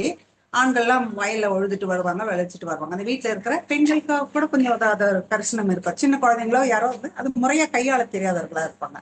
அதுக்கு அந்த பழமொழி, அளக்கிற நாழி அகவிலை அறியுமா, அதுக்கு விலை தெரியுமா, பார்த்து செய்ய அப்படின்னு அர்த்தம். சிந்தாம சதுராம செய்யணும். அப்புறம் ஆராய்ந்து பாராதான் காரியம்தான் சாந்துயரம் தரும். ஒரு ஆராய்ஞ்சு பார்க்காம ஒரு வேலை செஞ்சுட்டோம், சாந்துயரம் தரும், சாகும் அளவிற்கு துயரம் தரும் அப்படின்றது. இதை அவ்வை நல்வழியில கூட சொல்லியிருப்பாங்க. 9 நாழி உடுப்பது 4 முழம் 80 கோடி நினைந்து எண்ணுவன கண் புதைந்த மாந்தர் குடி வாழ்க்கை மண்ணின் கள போல சாந்துணையும் சஞ்சலமே. கண் புதைந்த மாந்தர், கண்மண்ணு தெரியாம நடந்துக்கிறவங்க, ஆய்ந்து அறியாதவர்கள், அவங்களோட குடி வாழ்க்கை, அவங்களோட வாழ்க்கை எப்படி இருக்கும்னா மண்ணின் களம் போல, மண்ணில் இட்ட களம் டொக்குன்னு வச்சா எப்படி ஆகும், அது மாதிரி சாந்துணையும் சஞ்சலமே. சாகும் வரைக்கும் அவங்க சஞ்சலமே தான். பார்த்து பார்த்து பத்திரமா அந்த மண் கலையத்தை வைக்கணும். கல் மேல, அந்த கல் மேல மண்கலை வைக்காத என்ன அழகா ஒரு உண்மை. நான் ஒரு அவையின் இனிக்கும் உண்மைன்னு ஒரு மதுரை தமிழ்ச்சங்கத்துல பேசினேன், காரை தமிழ்ச்சங்கத்துல. அதுக்கு இதெல்லாம் நான் பேசியிருந்தேன், அவை என்ன உதாரணத்தை ஓமை தராங்க அப்படின்ட்டு. அந்த மாதிரி அதுக்கு ஆராய்ந்து செஞ்சாங்கன்னா அவன் வாழ்க்கை எப்படி இருக்குன்றதுக்கு அவை சொன்ன வரையே இந்த சுருக்கமான அவை 4 வரையில சொன்னாங்கன்னா இவங்க ஒரே வரியில அழகா இருக்கு. அதே மாதிரி இளமையில் கல்வி கல்மேல் எழுத்து அப்படின்னு ஒரு பழமொழி. அதுவும் கல்லுன்னா அந்த காற்று மழைக்கெல்லாம் அரிமானமாகாமல் இருக்கும், எப்படி இருக்குமோ அப்படியே இருக்கும். வேற எங்கனாலும் அதெல்லாம் மாறிடும், மறைஞ்சிடும். கல் மேல மட்டும் அதான் கல்வெட்டுன்னு எழுதி வச்சாங்க அந்த காலத்துல எல்லாத்தையுமே, இல்லையா? இப்ப மூதுரையில் அவை சொல்றான், நல்லோர் ஒருவருக்கு செய்த உபகாரம் கல்மேல் எழுத்து போன்று காணுமே அப்படின்னு. நல்லவங்களுக்கு செஞ்ச உபகாரம் காலம் பூரா எப்படி நினைச்சு பார்த்து மறக்காம இருப்பாங்களோ, கல்லில் எழுத்து எழுதுன போல அவங்க அப்படி பார்த்துப்பாங்க. மீதி மேற்கு செய்யறதெல்லாம் நீர்மேல் எழுத்து போல் மறையுமே அப்படின்னு சொல்லுவாங்க மூதுரையில அவை. அந்த மாதிரிதான் இந்த பழமொழியும், இளமையில் கல்வி கல்மேல் எழுத்து என்பதாக இருக்கு. அதே மாதிரி உடல் உள்ளவரை கடல் கொள்ளா கவலை. நமக்கு என்னைக்காவது கவலை இல்லாத நாள் ஏதாவது இருக்கா? ஏதோ ஒரு கவலை, சின்னதுல இருந்து பெருசு வரைக்கும் ஏதோ ஒரு கவலை. அவங்கவுங்க சக்திக்கு தகுந்தபடி அவங்கவுங்க அதை மேலாண்மை செய்து கொண்டு போகிறோமே தவிர கவலை இல்லாத மனிதரே கிடையாது. அதே மாதிரி உடல் உள்ளவரை கடல் கொள்ளா கவலை. உடல் இருக்கிற வரைக்கும் ஏதோ ஒரு கவலை எடுத்துக்கிட்டு தான் இருக்கும் அப்படின்னு சொல்லி, அதாவது சாந்துணையும் கவலை தான் இருக்கும்னு அவை சொன்ன மாதிரி அது இருக்கதான் செய்யும் அப்படின்னு சொல்றாங்க, அதை ஏத்துக்க வைக்கிறாங்க. அதே மாதிரி உப்பிட்டவரை உள்ளளவும் நினைன்னு சொல்லியிருந்தேன் இல்லையா, அதுதான். உப்புக்கே எவ்வளவுன்னா மீதிகளை எவ்வளவு நாம் நினைச்சு பார்க்கணுன்றது. அப்புறம் ஊழி பெயரினும் ஊக்கமது கைவிடேல். ஆத்திசூடியில கூட அவை சொல்லியிருப்பாங்க ஊக்கமது கைவிடேல்னு.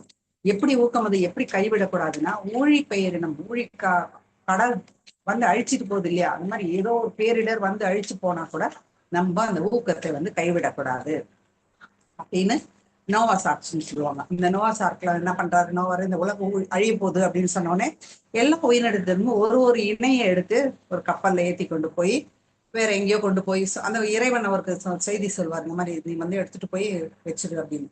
ஒரு கப்பல்ல ஏத்தி கொண்டு போகும்போது ஒரு காலத்துல அந்த ஊழி வெள்ளம் தண்ணி எல்லாம் வடிஞ்சு அந்த வெள்ளம்லாம் வடிஞ்ச பிறகு அந்த கப்பல்ல இருந்து எல்லா உயிரினத்தை எடுத்து வெளியே விட்டு திருப்பி இந்த பூ உலகம் பல்கி பெருகிற்று என்று அந்த இதுல இருக்கும், கிறித்துவ இதுல இருக்கு இல்லையா வேதனை உள்ள. அந்த மாதிரி ஊழி வந்தா கூட நம்ம ஊக்கத்தை விடக்கூடாது, அது ஒரு நாள் வடி அப்படின்னு நினைச்சுக்கணும் அப்படின்னு சொல்றாங்க.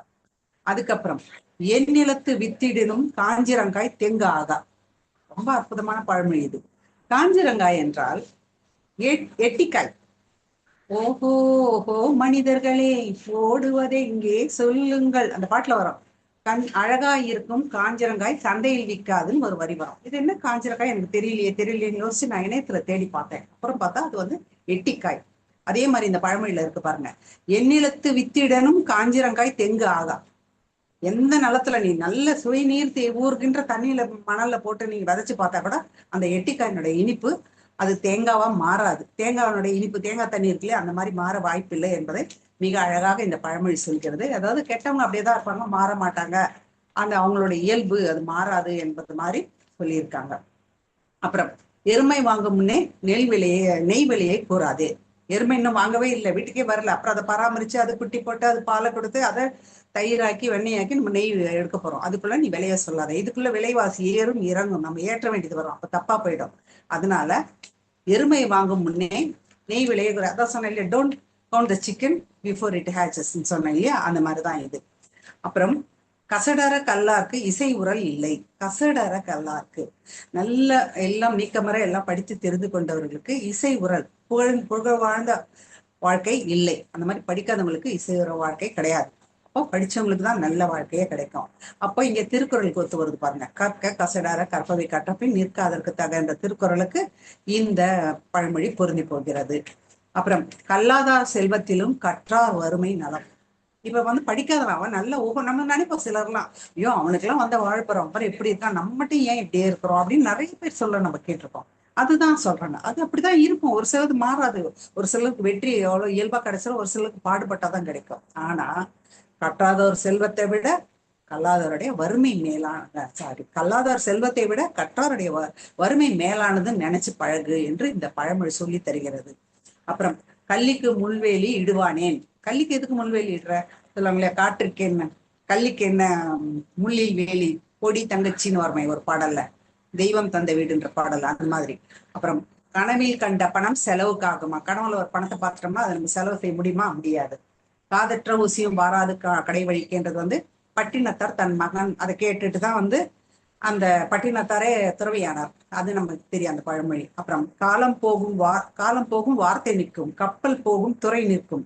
துறை எங்கேயேதானே இருக்கும், கப்பல் எல்லாம் போயிடும். அதே மாதிரி காலம் அங்கேயேதான் போயிட்டே இருக்கும். ஆனா வார்த்தை மட்டும் சொன்ன சொல் மறக்காது. அதனால வார்த்தையை பார்த்து கையாள வேண்டும் என்று சொல்வதற்காக சொன்ன பழமொழி. அப்புறம் குசவனுக்கு 6 மாதம், தடிக்காரனுக்கு அரை நாழிகை. குசவன் அந்த மண்ணை பதப்படுத்தி அதை மிதித்து ஈரப்படுத்தி அதை மணல் கூட இல்லாமல் ஜலிச்சு எடுத்து அதை மிதித்து பதப்படுத்தி அதை பானையாக செய்து அதை சுட்டு, அதுக்கு மழை வராம இருக்கணும், அந்த காலத்துல வெயில் காலத்துலதான் செய்ய முடியும், அந்த மீதி மழை நாள்ல செய்ய முடியாது. இவ்வளவு தாண்டி அவங்க சரியான ஒரு கலம்பு செய்வதற்கு 6 மாதம் ஆகிறது. அதை தடிக்காரன் அரை நாள்ல உடச்சிடுவான்னு வருது. அப்புறம் கைப்பொருள் தண்ணியில் மெய்ப்பொருள் கல்வி. ஒருத்தனோட கையில ஒரு எப்பவுமே இருக்க வேண்டிய ஒரு கைப்பொருள், யாராலும் எதுவும் கையாள முடியாம ஒரு பொருள் எதிரானா கல்விதான் அப்படின்னு சொல்றான். அதே மாதிரி கொற்றவன் தண்ணியில் கற்றவன் மிக்கோன். மன்னன் மாசவரை கற்றவனும் சீர்தூக்கின் மன்னனை கற்றவன் சிறப்படியான்னு சொல்றோம் இல்லையா, அது மாதிரி படிப்பு தான் பெருசு அரசனை விட அப்படின்னு சொல்றாங்க. சொல்லி போகணும் சுகத்திற்கு, சொல்லாமல் போக வேண்டும் துக்கத்திற்கு என்று சொல்றாங்க. அது ஒரு பழமொழி. அப்புறம் மொழி தப்பினவன் வழி தப்பினவன் ஆவான். அதாவது மொழி தப்பிடுச்சுன்னா அவனுக்கு என்ன இனம், என்ன நாடு, என்ன எதுவுமே அவனோட அடையாளம் தவறி போயிடும். அதனால மொழியை மட்டும் தப்ப விடக்கூடாது என்று சொல்லி, நம் மொழியில் தான் இத்தனை பழமொழிகள், இத்தனை நமக்கு அறிவுரையாகவும் அறவுரையாகவும் நம்மளை தினந்தோறும் வழி நடத்தி செல்லக்கூடிய பழமொழிகள் நமது மொழியில் நிறைய உண்டு என்று சொல்லி, அதில் சிலவற்றை உங்களோடு பகிர்ந்து கொள்ள வாய்ப்பு அளித்தவைக்கு நான் நன்றி தெரிவித்து விடைபெறுகிறேன். நன்றி, வணக்கம். சிறப்பாக உரையாற்றிய அம்மா அவர்களுக்கு மறுபடியும் நன்றி தெரிவித்துக் கொள்கின்றோம். நன்றிங்க அம்மா. வாழ்த்துறை வழங்குவதற்கு திருக்குறள் காமராஜர் ஐயா அவர்களே அன்று நினைக்கின்றோம். தயாரிலே இருக்குமாறு டெல்லி பிரம்மநாயகம் ஐயா அவர்களே அன்று கேட்டுக் கொள்கின்றோம். பாருங்களேன்.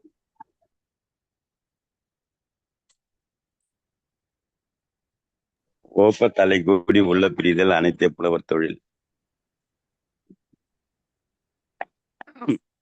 இவரை என்று காண்போம் என்று புலவருடைய தோழாக இருக்கும்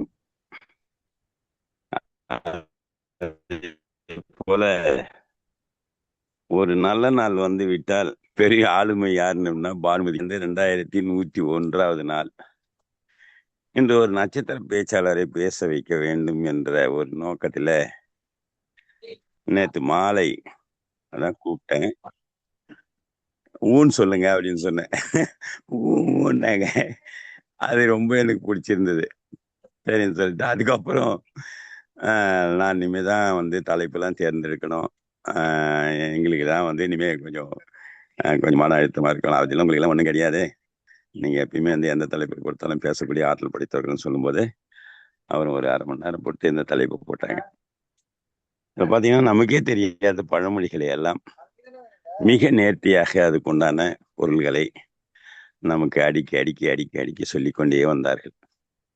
இதுல நிறைய பேருக்கு நிறைய பழமொழிகளுடைய விஷயத்த மாத்தி மாத்தி சொல்லிப்பாங்க. காலம் மாறும்போது பழமொழிகளும் மாறி மாறி வந்துடும். நீங்க பாத்தீங்கன்னா அந்த காலத்துல வாத்தியார் புள்ள எப்பயுமே அறிவாளியா தான் இருப்பான். அதே மாதிரி போலீஸ்காரன் புள்ள திருட மாட்டான் அப்படின்றது அந்த காலத்து பழமொழி. அப்படியே மாறி வரும். வாத்தியார் புள்ள முட்டாளா அப்படின்னு சொன்னதை, வைத்தியம் புள்ள நோயாளியா அப்படின்னு சொன்னதை, போலீஸ்காரன் புள்ள திருடனா அப்படின்னு சொன்னதை இன்னைக்கு மாத்தி அப்படியே என்ன பண்ணிட்டாங்க, வாத்தியார் புள்ள முட்டாளு, வைத்தியம் புள்ள நோயாளி, போலீஸ் புள்ள திருடன் அப்படின்ற மாதிரி. ஆனா இளைய தலைமுறையில இருக்கிற சில இளைஞர்கள் அந்த மாதிரி அவங்க அப்பா பேரை கெடுக்கிற பிள்ளைகளும் இருக்கிறாங்க, இருக்கதான் செய்யறாங்க. அதனால நாம் எந்த துறையில இருக்குமோ அந்த துறைக்கு கண்டிப்பாக பெருமை சேர்க்கணும். அதே மாதிரி நம்ம பிறந்த வீட்டுக்கும் சரி, நம்ம நாட்டுக்கும் சரி, பிறந்த ஊருக்கும் சரி இழிவு வராம பார்த்துக்கணும். அதனாலதான் நான் சொல்றது, இந்த பிள்ளைகள்லாம் கூட நிறைய பழமொழிகளை எல்லாம் கத்து வச்சிருக்காங்க. கடைசியா கூட சொன்னாங்க பாருங்க, மெய்ப்பொருள் தண்ணில் கைப்பொருள் கல்வி. உங்ககிட்ட கல்வி இருக்கும்போது நீ உலகம்லாம் பொருள் தேடி அலைய வேண்டிய அவசியமே கிடையாது. அந்த அளவுக்கு நம்மளை எல்லாம் வியப்பில் ஆற்றிய பானுமதி கிருஷ்ணகுமார் அம்மா அவர்கள் MS விஸ்வநாதன் ஐயா கூட எல்லாம் நெருங்கி பழகியவர்கள். பாத்தீங்கன்னா நிறைய பாட்டு கூட பாடுவாங்க. அதே மாதிரி கட்டுரைகள்லாம் வந்துகிட்டே இருக்கும். அதே மாதிரி பெரிய பெரிய ஆளுமைகள் கூட இருந்தவங்க. அதே மாதிரி நல்ல பதவியில் இருந்தாங்க. அவங்க உலக வளர்ச்சித்துறையில நல்ல பதவியில் இருந்து ஓய்வு பெற்ற பிறகு 4 பேர் அக்கா தங்கச்சிங்க. ஆனா எல்லாருமே வந்து மிகப்பெரிய ஆளுமைகளாக இருக்கிறார்கள் என்பதை நான் உங்களுக்கு தெரியப்படுத்திக் கொள்கிறேன். அதே மாதிரி நம்முடைய ஒருங்கிணைப்பாளராக இருக்கக்கூடிய தேன்மொழி அம்மாவுடைய மூத்த அக்கா தான் அவங்க, பானுமதி கிருஷ்ணகுமார். அவங்க குடும்பமே நல்லா இருக்கும். பார்த்துனா எல்லாரும் ஒன்னும் ஒரு சேர உட்கார்ந்து பார்த்துட்டு இருப்பாங்க. நீங்கள் இன்று 2001ஆம் ஆண்டு 1வது நாள் நீங்க வந்ததுக்கு மிகவும் நன்றியும் வாழ்த்துக்களையும் தெரிவிச்சுக்கிறேன். சென்ற 3 ஒருங்கிணைப்பாளர்கள் மிக சிறப்பாக இந்த அரங்கத்தை எடுத்து சென்றார்கள். இன்றிலிருந்து புதிய ஒருங்கிணைப்பாளர்கள் 3 பேர் வந்திருக்காங்க. அவங்களுக்கும் என்னுடைய பாராட்டுகளையும் வாழ்த்துக்களையும் சொல்லி, வந்திருக்கிற பிரம்மநாயகம் ஐயா, பெரியண்ணன் ஐயா, சுவாதி, குணமதி, ஜானகி அம்மா, ஜெயலட்சுமி, இஷான், அன்னபூரணி அம்மா, ஷாலினி அனைவருக்கும் என்னுடைய பாராட்டுகளையும் வாழ்த்துக்களையும் சொல்லி நிறைவு செய்கிறேன். நன்றி, வணக்கம், வாழ்த்துக்கள். நன்றிங்க ஐயா. அடுத்ததாக வாழ்த்துரை வழங்குவதற்கு திரு பிரம்மநாயகம் ஐயா அவர்களை அன்புடன் அழைக்கின்றோம். தயாரிலே இருக்குமாறு ஜானகி தயாரிலே இருக்குமாறு பெரியண்ணன் ஐயா அவர்களை அன்புடன் கேட்டுக்கொள்கின்றோம். பாருங்களேன். அழைத்ததற்கு நன்றி. குரல் அமுது. எங்கள் வாழ்வும் எங்கள் வளமும் மங்காது தமிழென்று சங்கே முழம். பழமொழி என்ற ஒரு நல்ல ஒரு தலைப்பு. எத்தனை பழமொழிகள் இருக்கின்றன. சில பழமொழிகள் அறிந்ததாக இருந்தாலும் பெரும்பாலான பழமொழிகள் அறியாததாகவே இருந்தது. எல்லா பழமொழிகளையும் இங்கே ஒருங்கிணைத்து அதற்கான விளக்கங்களையும் சிறப்பாக எடுத்துரைத்த இன்றைய சிறப்பு அழைப்பாளர் அம்மா பானுமதி பெங்களூரு அவர்களுக்கு கலந்துரையாடுவோம் தமிழ்நாடு சார்பாக வாழ்த்துக்களையும் பாராட்டுகளையும் தெரிவிப்பதிலே மகிழ்ச்சி கொள்கிறோம். அரசு பணியை சென்னை தாங்க, அவங்க சென்னை தான், சென்னை தான், அவங்க தான் பெங்களூரு. அம்மா தான் பெங்களூரு, இவங்க சென்னை. அரசு பணியில் இருந்து ஓய்வு பெற்ற போதிலும் இலக்கியத்தின் பால் கொண்ட ஈடுபாடு காரணமாக எங்கே எந்த நிகழ்வு இருந்தாலும் அங்கே தம்மை முன்னிலைப்படுத்தி கொண்டு தங்களுடைய வருகையை உறுதிப்படுத்தி தமிழுக்கு தொடர்ந்து தொண்டாற்றி வரும் அம்மா பானுமதி அவர்களுக்கு கலந்துரையாடுவோம் பேரவை வாழ்த்துக்களையும் பாராட்டுகளையும் தெரிவித்து இடம் சார்கிறோம். நன்றி, வணக்கம். நன்றிங்க ஐயா. அடுத்ததாக வாழ்த்துரை வழங்குவோம்.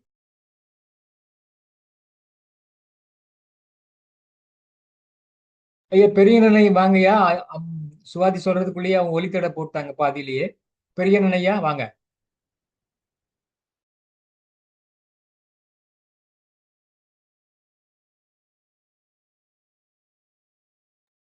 இங்க ஷாலினி வரலையா இன்னைக்கு?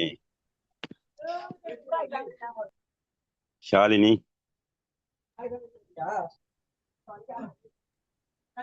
ஐயா வந்திருக்கேன் ஐயா. வந்திருக்கியா? கத்துக்கோ, ஒவ்வொருத்தர கூப்பிடு. சரிங்க ஐயா. குணமதி அவங்க சொல்லி ஐயா, பெரியண்ணன் ஐயா வாங்க. வந்துட்டார். ஐயா ஒளித்தடையில இருக்கீங்க பாருங்க.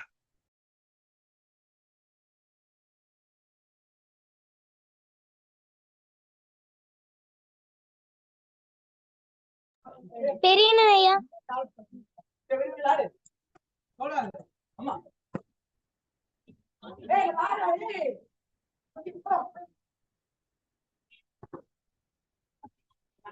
அடுத்ததாக வாழ்த்துரை வழங்குவதற்கு ஜானகி அம்மா அவர்களே அன்பு அழைக்கின்றோம். வாருங்களம்மா.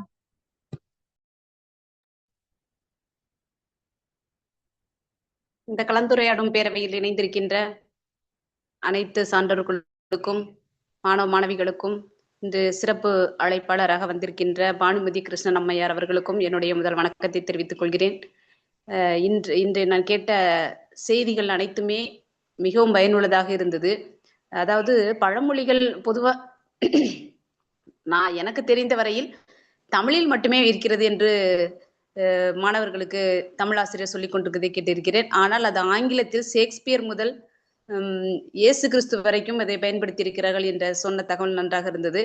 அது மட்டுமல்ல, இன்று நான் புதிதாக கேட்ட ஒரு பழமொழி எழுதி வைத்திருக்கிறேன். அழிந்த கொள்ளையில் குதிரை மேய்ந்தால் என்ன, கழுதை மேய்ந்தால் என்ன. ரொம்ப அருமையா இருந்தது அந்த வார்த்தையை கேட்கும் பொழுது. அதுபோல் நிறைய கவிதைகள் நம் மேற்கோளாக கூட இந்த பழமொழிகளை நாம் பயன்படுத்தலாம். தினம் பள்ளியில் மாணவர்களுக்கு கூட இதை சொல்லக்கூடிய அளவில் மிக அருமையாக இருந்தது. அம்மா எடுத்துரைத்த விதமும் ரொம்ப தெளிவாக அருமையாக நிதானமாக எடுத்த விதமும் ரொம்ப அருமையாக இருந்தது. அம்மா அவர்களுக்கு என்னுடைய மனமார்ந்த நன்றியும் பாராட்டத்தையும் தெரிவித்துக் கொள்கிறேன். நன்றி, வணக்கம்.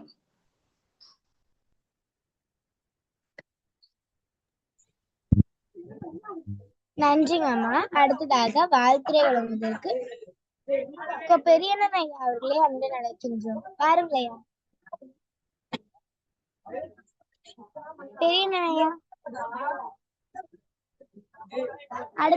அடுத்ததாக வாழ்த்துரை வழங்குவதற்கு ஜெயலட்சுமி அம்மா அவர்களே அன்பு அழைக்கின்றோம். பாருங்க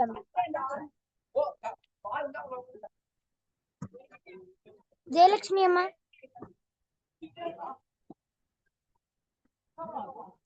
ஜெயலட்சுமி அம்மா.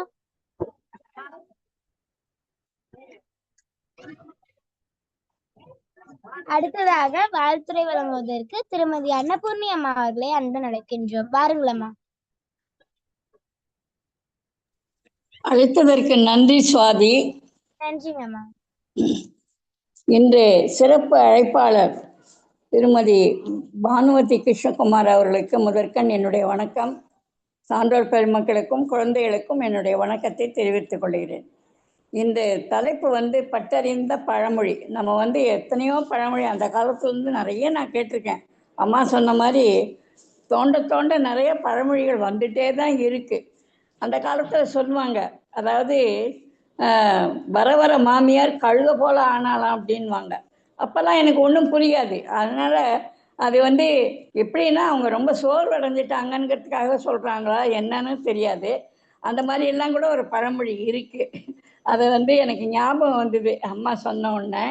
அடுத்தது இன்னைக்கு தலைப்பு பட்டறிந்த பழமொழி. அதாவது இரண்டரை கலந்தது நம்மளோட. அந்த பழமொழி எப்போதுமே வாய்க்கு வாய் ஏதாவது சொல்லிகிட்டே இருப்பாங்க. வாழ்வில் பட்டதை நம்ம ஒத்த வரியில் நம்ம சொல்கிறதுனால அந்த பழமொழி அப்படிங்கிறத சொன்னாங்க. அதாவது நமச்சிவாயன்கிறவர் பழமொழி முதுமை மொழிங்கிறதையும் சொன்னாங்கன்னு சொன்னாங்க. அதாவது பழங்காலத்திலிருந்து அந்த சொல்லப்படும் பழமொழி தான் பழமொழி அப்படிங்கிற விளக்கம் சொன்னாங்க. அடுத்தது சொல்லவடை என்றும் சொல்லுவாங்க.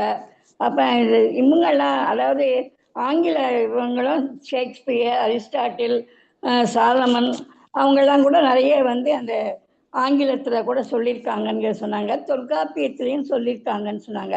அதாவது ஆங்கிலத்திலும் தமிழிலும் பழமொழிகள் ஒத்து போகும், சில ஒத்து வரும் அப்படிங்கிறதையும் எடுத்து சொன்னாங்க. அப்புறம் வந்து லூர்துங்கிறவர் வந்து பழமொழி என்பவரும் பழமொழியை வந்து பற்றி கூறியிருக்காங்க. அது வந்து நான் இதெல்லாம் நான் லூர்து வந்து நான் இதெல்லாம் கற்றுண்டு சொல்கிறேன் அப்படிங்கிற மாதிரி சொல்லியிருக்காரு. அப்புறம் ஜான்கிறவர், ஹெர்மன் என்பவர், அந்த மாதிரி நிறைய ஆங்கில இவங்களையும் அழகாக எடுத்து சொன்னாங்க. அடுத்தது வந்து செல்வ ராமையாவா என்னமோ சொன்னாங்க சார். அவங்க வந்து ஒரு ஆய்வு செஞ்சாங்க, ஒப்பீட்டு ஆய்வு புத்தகம் ஒன்று எழுதியிருக்காரு. அதாவது நான் வானமா மலை அப்படிங்கிறவர் எழுதியிருக்காருங்கிறத சொன்னாங்க. அகநானூர்லேயும் வந்து நல்லதை சொல்வது தான் பழமொழி அப்படிங்கிறதையும் எடுத்து சொன்னாங்க. இந்த பழமொழி நானூறுலேயும் பழமொழிக்காக மட்டும் எழுதப்பட்டது அப்படின்னு சொல்லியிருக்காங்க. உதாரணத்துக்கு மனோன்மணியத்தில் கூறினாங்க, பூவை வளர்த்து பூனைக்கு கொடுத்தாப்புல அப்படிங்கிற மாதிரி. அந்த மாதிரி ஒவ்வொரு பழமொழியிலும் ஒவ்வொரு அர்த்தம் இருக்குது நமக்கு அவங்க சொல்ல. அப்புறம் அப்பர் வந்து பழமொழி பதிகம்னு எழுதியிருக்காருனாங்க. அப்புறம் திருவாசகத்திற்கு உருகாதால் ஒரு வாசகத்துக்கும் உருகாது, அது உண்மை. அதை வந்து அதை படிக்கத்தான் இன்பம் வரும். அது இன்பம் வரலன்னா அது பிரயோஜனமே கிடையாது. அப்புறம் வந்து இந்த கீழடியில் இந்த பானையில் இது பண்ணலாம் எடுத்து அதை எழுத்தெல்லாம் வந்து அநேகமாக பெண்கள் தான் எழுதியிருப்பாங்க அப்படிங்கிற மாதிரி சொன்னாங்க. அது பெண்ணால் தான் எழுதியிருக்கோம் அப்படின்னு. அதாவது அடிமேல் அடி அடித்தால் அம்மியும் நகரும். அப்புறம் அருமை அதாவது அருமையற்ற வீட்டில் வந்து எருமையும் குடியிருக்காது. அருமையாக இருக்கிற ஏதாச்சும் அன்போடு இருந்தானாக்க நல்லா இருக்கும். அது மாதிரி இல்லாத இடத்துல எருமையும் குடியிருக்காது அப்படிங்கிறது அது ரொம்ப நல்லா இருந்தது. அப்புறம் சுட்ட சட்டி தான் சுவை அறியும் அப்படிங்கிற மாதிரி சொன்னாங்க. அப்புறம் அறிந்து செயல்களை வந்து இது பண்ணாலும் அழுது இது பண்ண அந்த இதுவும் ரொம்ப அருமையாக இருந்தது. அப்புறம் வந்து ஆவும் தென்னையும் 5 வருடத்தில் பலன். ஆவுனாக்கா பசு எப்படி நமக்கு வந்து பலன் தருதுங்கிறது அழகாக அந்த பழமொழியிலேயே வருது. அப்புறம் உப்பிட்டவரை உள்ளறவும் யார் நமக்கு என்ன செஞ்சாலும் அது வந்து நம்ம கடைசி வரைக்கும் அதை நல்லா வச்சுக்கணுங்கிறது உண்மை. அப்புறம் எரிகிறத பிடுங்கினான்னா கொதிக்கிறது வந்து அடங்கும், அதுவும் இது. அதுக்கடுத்தது எறும்பு ஊற கல்லும் தேயும் அப்படிங்கிறது. ஏட்டுச்சுரக்கா கைக்கு உதவாது, உண்மைதான். அப்புறம் ஒரு பானை சோத்துக்கு ஒரு சோறு பழம், அதுவும் ரொம்ப அருமையாக இருந்தது. அப்புறம் காப்பு சொல்லும் கை வளைவு, அதாவது ரொம்ப இலசு போயிட்டா அப்படின்னாக்கா பெண்களோட கை வளையல் கூட கழண்டு விழுந்துடும் அப்படிங்கிற மாதிரி. அப்புறம் சொப்பனத்தில் கண்ட அரிசி வந்து சோறாகுமா, சொப்பனத்தில் அரிசியை கண்டா உடனே சோறாயிடுமா அப்படிங்கிறது நல்லா இருந்தது. அப்புறம் தாயும் பிள்ளையானாலும் வாயும் வயிறும் ஒன்று தான் அப்படிங்கிறது அது அதனுடைய இதை வந்து அழகாக விளக்கம் சொன்னாங்க. அப்புறம் வந்து 30 வருடம் வாழ்ந்தவர் வந்து இருந்தாலும் இல்லை அப்படிங்கிறத அழகாக சொன்னாங்க. அப்புறம் கோழி முயற்சி குஞ்சு வந்து இப்போ சாகுமா சாகாது, அதாவது ஒரு தாய் தன் குழந்தைகளை வந்து எப்படி பார்த்துக்கிறாளோ அந்த மாதிரி கொஞ்சம் தாய் தான் பிரதானம் அப்படிங்கிற மாதிரி அதை சொன்னாங்க. 5 விளையாடுறது 50 விளையுமா. நிச்சயமாக 5 வயசு சின்ன வயசுல நம்ம சொல்கிற இதுதான் மனசுல நல்லா பதியும் அப்படிங்கிறது அந்த அர்த்தம். அப்புறம் எருமை வாங்குமுன் நைக்கு விலை பேசக்கூடாது அப்படிங்கிறது அழகாக எடுத்து சொன்னாங்க. அதாவது இவங்க சொல்கிற பழமொழின்னா எப்படி தான் ஒவ்வொன்றத்தையும் எடுத்து ஞாபகம் வச்சுன்னு சொன்னாங்கன்னு தெரியல. எவ்வளவோ சொல்லியிருக்காங்க எங்கள் பாட்டி. இருந்தாலும் இதெல்லாம் பார்க்கும்போது எனக்கும் ரொம்ப ஆசையாக இருக்குது. ரொம்ப அருமையாக பேசினாங்க. அம்மா அவர்களுக்கு என்னுடைய வாழ்த்துக்கள்மா. நன்றி. பெண்ணை பத்தி சொன்ன 18 பழமொழிலாம் நீங்க 16 பழமொழி சொல்லிட்டீங்க. நீங்களே எவ்வளவு உன்னிப்பா கவனிச்சு எடுத்து எழுதிருக்கீங்க பாருங்க. அதை பாராட்டு. நன்றிம்மா, நன்றி. ஏன்னா எங்க பாட்டி நிறைய சொல்லுவாங்க. அதெல்லாம் இப்ப எனக்கு ஞாபகத்துல வரல. எனக்கே 80 வயசு ஆக போகுது இப்போ. எங்க பாட்டியோட சித்தி இருந்தாங்க, அக்கா அம்மா பாட்டின்னு சொல்லுவோம் நாங்க. அவங்க நிறைய சொல்லுவாங்க. அதெல்லாம் இப்ப சின்ன வயசுல இது பண்ணது இப்போ ஞாபகத்துக்கு வரல. இருந்தாலும் ஒரு சிலது ஞாபகத்துக்கு வந்ததுமா. நன்றி அம்மா. நீங்க நிறைய ஆர்வம் பிரமிக்கத்தக்கதுமா. உங்க அளவுக்கு இல்லைன்னா கூட சிலதெல்லாம் மறந்து போறது. வயசானனால மனசு இளமையா இருந்தாலும் வயசு காட்டி கொடுக்குது, வேற ஒண்ணும் இல்லை. அந்த மறதிங்கிறது தன்னால வந்துடும் போல இருக்கு. Age is a number. Jaya நீங்க பேசுறீங்களா? ஜெயா நன்றிங்கம்மா. வாழ்த்துரை வழங்குவதற்கு ஜெயலட்சுமி அம்மா அவர்களே அன்பு நினைக்கின்றோம். பாருங்களம்மா. அம்மா ஒளித்தடையில இருக்கீங்கம்மா. கேட்கல கேட்கல ஜெயா, மியூட்ல இருக்கு, கேட்கல. ஜெயா மியூட்ல இருக்கு, கேட்கல. அந்த மைக் எடுங்க, மைக் ஆன் பண்ணுங்க. ஜெயா மைக் ஆன் பண்ணுங்க. தொடங்கம்மா. ஹலோ, கேக்குதா? இப்ப கேக்குது, பேசு பேசு. எல்லோருக்கும் வணக்கம். ரொம்ப அழகா எல்லாம் பேசுனீங்க, ரொம்ப கேட்டுட்டு இருந்தேன். எனக்கு என்ன சொல்றதுன்னு தெரியல. நான் சொல்றதெல்லாம் அந்த அம்மா சொல்லிட்டாங்க, நம்ம அம்மா பெரியம்மா. அதனால எனக்கு எதுவும் உங்களை வாழ்த்துறதுக்கு வாழ்த்து சொல்ல தெரியல. என்னோட நினைச்சிட்டு இருந்தேன், ஆனா பேசணும்னு சொல்லும் போது எனக்கு எதுவும் வரல. கேக்குதுங்களா? கேக்குது. அதான் ரொம்ப வாழ்த்துக்கள். இன்னும் மேலும் மேலும் வளரணும். எனக்கு என்ன சொல்லணும் தெரியல, திடீர்னு கூப்பிட்ட தொட்டு. சரி, நன்றிப்பா. நன்றி. நன்றிங்கம்மா. நன்றிம்மா. காணல் உரை. இன்றைய சிறப்பு அழைப்பாளர் பானுமதி கிருஷ்ணகுமார் அம்மா அவர்களை காணல் உரை வழங்கி சிறப்பிக்க அன்புடன் அழைக்கின்றோம். காணல் உரையில் தாங்கள் இந்த கலந்துரையாடுவோம் பேரவையில் கலந்து கொண்டு உரையாற்றிய அனுபவத்தையும் ஏதேனும் கருத்துக்கள் பற்றி இருந்தால் அந்த கருத்துக்களையும், மேலும் இந்த பேரவை சிறப்பாக நடைபெறுவதற்கு கருத்துக்கள் இருந்தால் அந்த கருத்துக்களையும் பகிருமாறு இன்றைய சிறப்பு அழைப்பாளர் அம்மா அவர்களை அன்புடன் அழைக்கின்றோம். பாருங்களேன். வணக்கம், மறுவாய்ப்புக்கு நன்றி. அந்த காணல் உரை என்பது ஏதாவது விட்டு போயிருந்தா தானே சொல்றதுக்கு. எல்லாருமே குழந்தைகள் எல்லாம் கூட தகப்பன் சாமிகளாக உலா வரும் ஒரு களம் இது. இதுல போய் நான் புதுசா சொல்றதுக்கு எதுவும் இல்லை. அதே மாதிரி நான் பழமொழிகள் கொஞ்சம் தான் சொன்னேன். ஒரு துறை சார்ந்த பழமொழிகள் நிறைய இருக்கு. அதை இன்னொரு பகுதியாக இன்னொரு முறை வரும்போது நான் சொல்லணும்னு நினைக்கிறேன். ஏன்னா அது ரொம்ப அறிவார்ந்த அனுபவம் வாழ்ந்த ஒரு இது. ஒன்றும் இல்லை, விவசாயத்துறை தான். அதுக்கு நிறைய அனுபவ அறிவு, பட்டறிவு தேவைப்பட்டிருக்கு. அந்த இன்னொரு முறை நான் வாய்ப்பளிக்கும் போது நான் அதை எடுத்துக்கொண்டு பேசுகிறேன் என்று சொல்லிட்டு வாய்ப்புக்கு நன்றி கூறுகிறேன். நன்றிம்மா, வணக்கம். அனைவருக்கும் வணக்கம். நன்றிங்கம்மா. இத்துடன் 2ஆம் பகுதி நிறைவடைந்து விட்டது.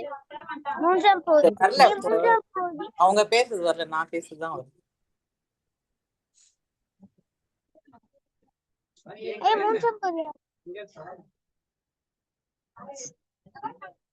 3ஆம் பகுதி நிகழ்வை குணமதி அவர்களிடம் ஒப்படைக்கின்றேன். வாய்ப்பளித்தமைக்கு நன்றி, வணக்கம். நன்றி. அனைவருக்கும் வணக்கம். இன்றைய நிகழ்வு 2101 கலந்துரையாடுவோம் பேரவை தமிழர் நடத்தும் பழமொழி களம். இன்றைய சிறப்பழைப்பாளர் திருமதி பானுமதி கிருஷ்ணகுமார் அவர்களுக்கு கலந்துரையாடும் பேரவையின் சார்பாக நன்றிகள் தெரிவித்துக் கொள்கிறோம். அம்மா அவர்கள் கலந்துரையாடும் பேரவை உரையாற்றியதாக பாராட்டு சான்றிதழ் பெருமூலமாக வழங்கப்படும்.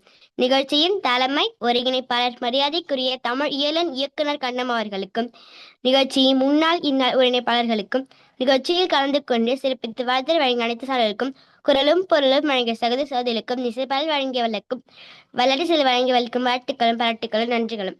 நிகழ்ச்சியினுடைய அழைப்புதல் பாராட்டு சான்றிதழை வடிவமைத்த சாமி அமர்களுக்கும் நன்றி.